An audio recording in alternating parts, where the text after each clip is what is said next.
Gente, aqui nesse eixo C do DSM-5, a gente vai ver os transtornos de personalidade foram colocados nessa categoria porque eles apresentam uma característica comportamental, traços, né, condutas, que fazem com que eles sejam percebidos como inseguros, né?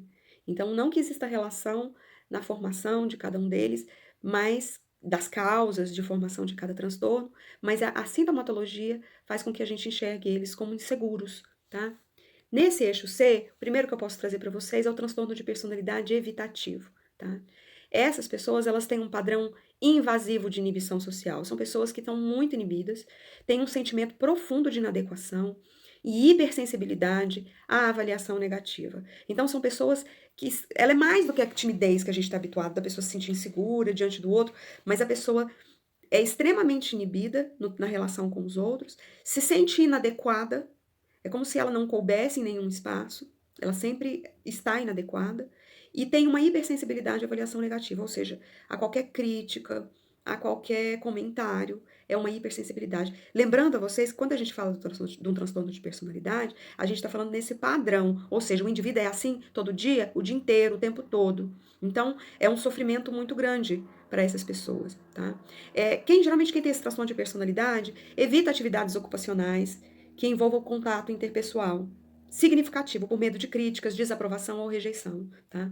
Então, se uma pessoa que tem um transtorno de personalidade evitativo, por exemplo, for conseguir chegar ao ponto de fazer uma faculdade, de ir para aula, ele vai evitar contato com todas as pessoas, porque ele prefere ficar nessa evitar, por isso que chama evitativo, ele prefere evitar o contato social do que se expor a uma desaprovação, a um medo de qualquer crítica. Quando a gente fala desse sentimento de inadequação, a gente fala de pensamentos e sentimentos, tá? O indivíduo, por exemplo, entrar na sala e ficar o tempo inteiro pensando que ali está todo mundo tecendo críticas e julgamentos a respeito dele. Então, é algo de muito sofrimento para o indivíduo, tá?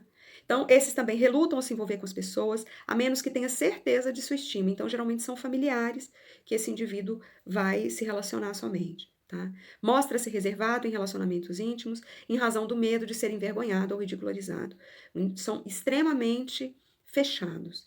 Tem uma preocupação exagerada com críticas ou rejeições em situações sociais, tem uma inibição em novas situações interpessoais, em função desses sentimentos de inadequação que existe evitar mesmo situações de relacionamento com outras pessoas, tá? Vê a si mesmo como socialmente inepto, ou seja, que ele é socialmente incapaz, que ele é incapaz de ter um relacionamento, que ele não tem atrativos pessoais, ou que ele tem a certeza de que ele é pior do que os outros, tá? Extraordinariamente reticente em assumir riscos pessoais ou envolver-se em quaisquer novas atividades, porque essas poderiam ser embaraçosas. Esse medo diante do novo é algo que é pavoroso para quem tem um transtorno de personalidade evitativa. Porque como ele se sente inepto, ele se sente incapaz, se sente inferior aos outros e tem esse sentimento de inadequação e essa hipersensibilidade à avaliação negativa, é um inferno se envolver em uma atividade que é novidade para ele, porque ele está, de repente, exposto a tudo isso ao mesmo tempo, tá? Então, é de extremo sofrimento e é associado a essas pessoas depressão, fobia social, né? Que pode também acometer esses indivíduos além do transtorno de personalidade evitativo. É importante a gente trazer isso para vocês, sobre esses transtornos associados, que geralmente quando o indivíduo tem um transtorno de personalidade, ele tem uma tendência maior a desenvolver outros transtornos. Então, não significa que ele vai ter só o transtorno de personalidade. Ele pode ter o transtorno de personalidade e ir acumulando aí outros transtornos também, tá? É, essas pessoas, elas geralmente sofrem muito, tá? E dentro do universo jurídico, como autores de crime, não é algo que seja tão relevante, tá? Mas explica muitas ações e vítimas, né, que a gente tem dentro desse universo, tá bom?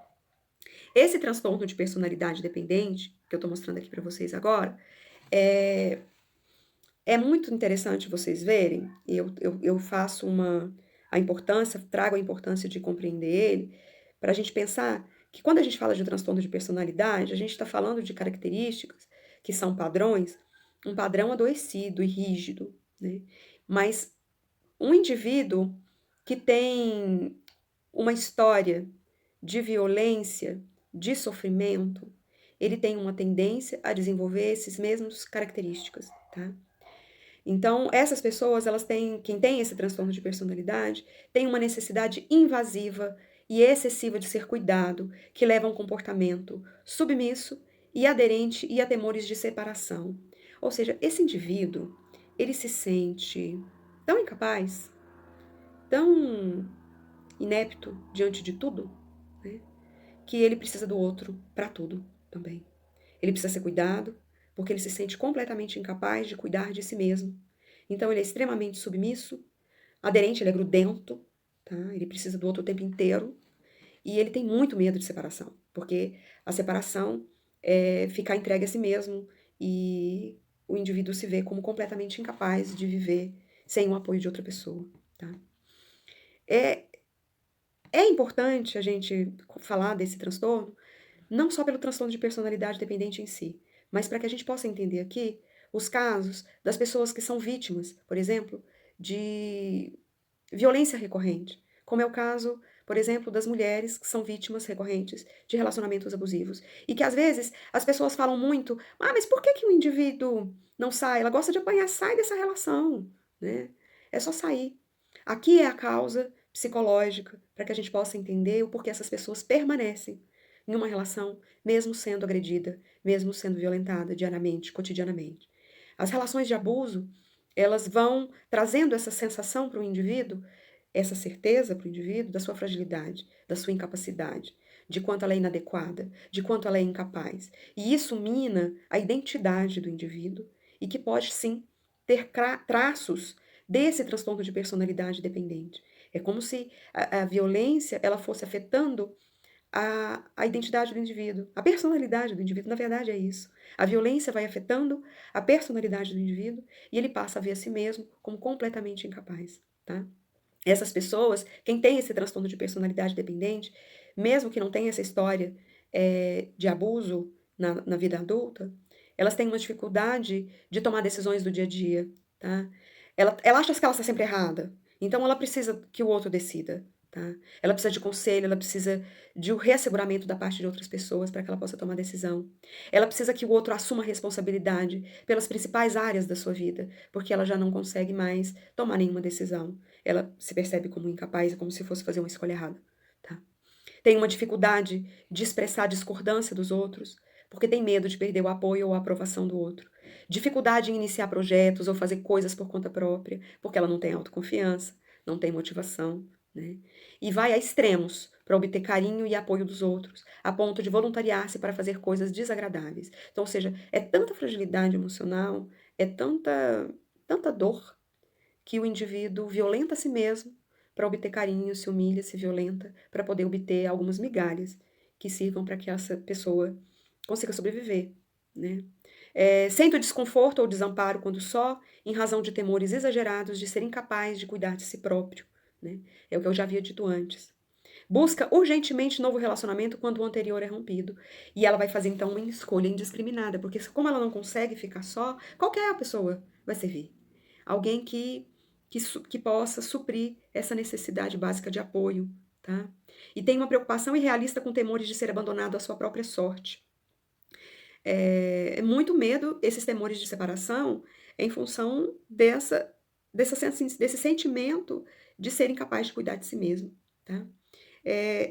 Eu quero frisar aqui que não quer dizer que todas as mulheres que são vítimas de abuso, elas têm transtorno de personalidade dependente. Não é isso que eu falei.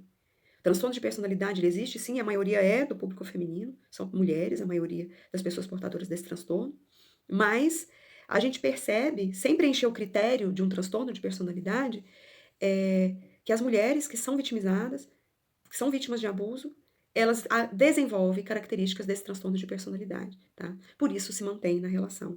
E essa é a maior importância da gente tratar aqui desse transtorno de personalidade dependente. O outro transtorno que a gente vai falar é o transtorno de personalidade obsessivo-compulsivo. Aqui é importante eu clarear para vocês que esse transtorno de personalidade ele é diferente do transtorno obsessivo-compulsivo, do TOC. O TOC ele tem essas características em picos. O indivíduo tem essa característica, de repente tem uma crise de TOC e depois ele volta para a normalidade dele, né?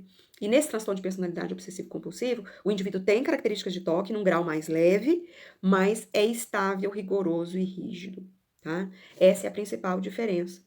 Então, dentro desse transtorno de personalidade obsessivo-compulsivo, o indivíduo tem um padrão invasivo de preocupação com organização, perfeccionismo e controle mental e interpessoal, às custas da flexibilidade, abertura e eficiência. Então, ou seja, o indivíduo tem um padrão tão grande com a organização, com perfeição, por controlar tudo à sua volta, que ele é tão rigoroso nisso que ele acaba não sendo mais eficiente. Ele demora. Então, se eu pedir para esse indivíduo, olha, grampeia uma pilha de prova aqui para mim, ele vai ser tão perfeccionista em ajustar o papel, em colocar o grampo determinado naquela linha certa, numa dimensão, numa distância da borda. Ela vai se preocupar tanto com esses detalhes, com esse rigor, com essa organização, que ele não vai conseguir fazer aquilo num tempo hábil. Outras pessoas vão fazer 20 vezes mais rápido do que ele, porque ele de tão apegado a esses padrões, tá?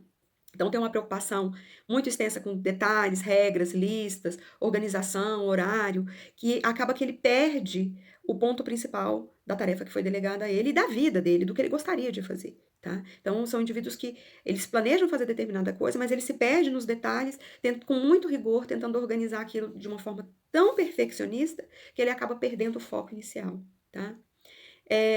Esse perfeccionismo acaba interferindo, né, na conclusão da tarefa. Tem devotamento excessivo ao trabalho e à produtividade, em detrimento de atividades de lazer e amizades.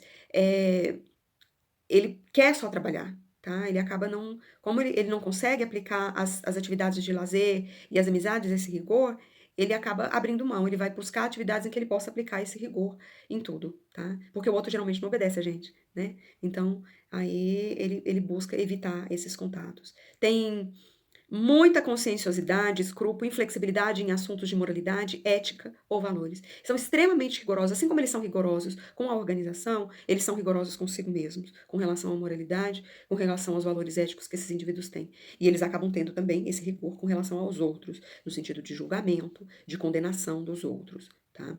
Então, uma incapacidade de se desfazer de objetos usados ou inúteis, eles podem acumular essas coisas também, tá? Relutância em delegar tarefas ou ao trabalho em conjunto com outras pessoas, a menos que essas se submetam a seu modo exato de fazer as coisas. Então, extremo rigor nas suas coisas, tá bom? Adoção de um estilo miserável quanto a gastos pessoais e com outras pessoas. Também é uma forma de controle. Então, sempre que a gente falar de obsessivo compulsivo, a gente está falando de controle. Seja no transtorno de personalidade, seja no transtorno obsessivo compulsivo mesmo, a gente está falando dessa característica de controle. Lembrando que no transtorno de personalidade é sempre um sintoma mais leve, mas constante, todo dia, rígido, com essa rigidez estável, né? Ou seja, todo dia o indivíduo vai ser assim. E no toque, o indivíduo tem crises do toque, tá? Dessa rigidez maior.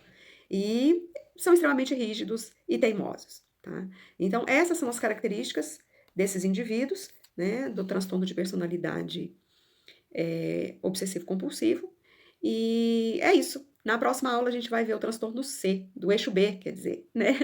E aí que é o que vocês mais aguardam, tá bom? Façam atividade e qualquer dúvida, fórum, ok? Um beijo para vocês.